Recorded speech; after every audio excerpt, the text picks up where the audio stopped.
Hey Meeple Mentor fans, Jared here again with another unboxing for you. Today we're going to look at the Tiny Towns expansion Villagers, which has just come out and is available at Gen Con. I'm unable to go this year, so I have the Big Game Night AEG pack of games that they're excited to release and talk about. So this is, of course, the expansion of Tiny Towns. It's by Peter McPherson and Josh Wood, and of course you'll need the base game to play. But this should add some new, hopefully, building types, but also you can see there's cards here for different ways to build the buildings in the game, which is nice. It's a 45-minute game, 1 to 6 players, ages 14 and up. So on the back of the expansion, which is actually fairly thin, it says, "In Tiny Towns Villagers, word has spread far and wide of a thriving little civilization in the forest. Creatures with incredible talents, from engineers to merchants, have come to visit these towns and decide where they will make their new homes. They offer the most astute town mayors their skills, which can transform buildings, control the influx of resources, and perform impressive architectural feats. The world of Tiny Towns is getting a bit bigger." So I always think if they had an expansion, they might have called it like Bigger Towns or something like that. So it's a little play on their title. But hey, if it's all about villagers, let's call it Villagers. Don't even worry about changing the name. Fantastic art. The box has sort of that texture on it, which is nice. Looks good. No UV spot or anything like that. Just kind of your nice cardboard. We've got the rulebook on top. Pretty lightweight here. I've got a little bit of setup, a little overview here, worker placement and movement. Now that's interesting. I enjoy worker placement games, so if they can add that into Tiny Towns, that's fantastic. So there's some clarifications and everything, but essentially you're just adding some new villagers and worker placement mechanisms. So inside, it's got a little shuffled around. Looks like maybe everyone can get one of these, or maybe it's shuffled together. Looks to be fairly identical. And looks to be the same on both sides. So yeah, I would guess that this is one for each player. So there you go. Just like kind of these square cardboard pieces here. Have little villagers coming into the homes. Very nice. We've got a small little pack of cards. So 2 plus 1, 1. All right. Cut corners. So one person or one meeple here. Construct any building with one fewer resource than needed.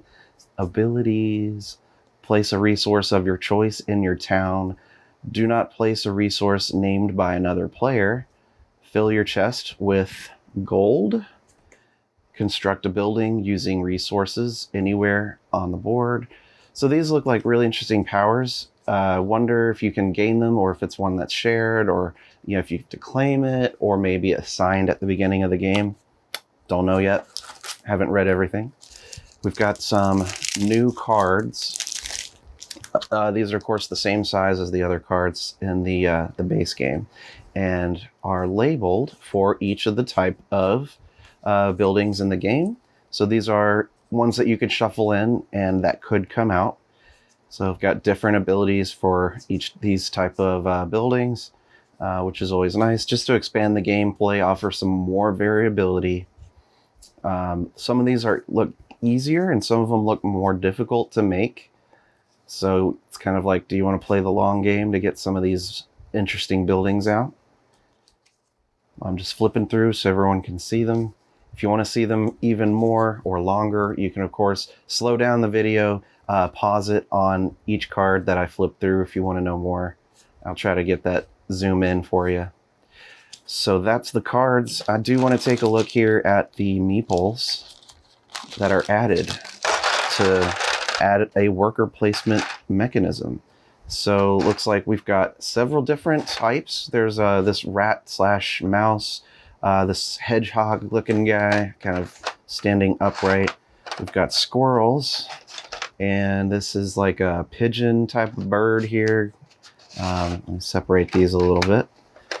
So roughly 5 of each is my guess here. The rat's up there. So the hedgehog, the rat, the squirrel, and the pigeon. Okay. There you go. So 5 of each. My guess too is maybe, each of these might be in the game if these special cards are out. And if there's 5, maybe there's enough for everyone to have one minus 1 player potentially, because there's 5 instead of a 6-player game. But yeah, this is cool. They are all the same color. It's kind of this brown.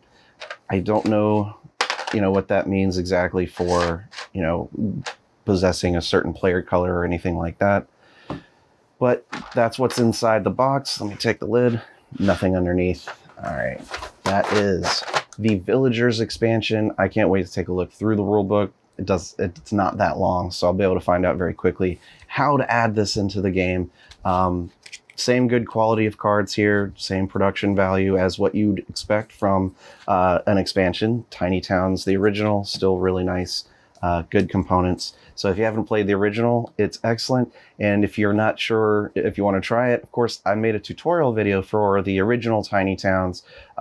We'll see about doing an expansion tutorial. It seems a little light on needing an explanation, but hey, if you like Tiny Towns, this seems like a pretty interesting boost to your gameplay. So check it out for yourself. Let me know what you think in the comments below. I will try to respond the best I can.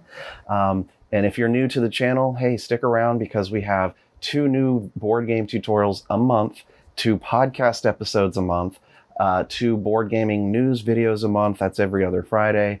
And it's a lot of fun hanging out, and we chat sometimes on the podcast with designers and publishers. And we also talk about our top 10 board game picks of all kinds of themes and stuff like that. So it's all good. Thanks for watching. I've been Jared from the Meeple Mentor YouTube channel. I'll see you guys next time.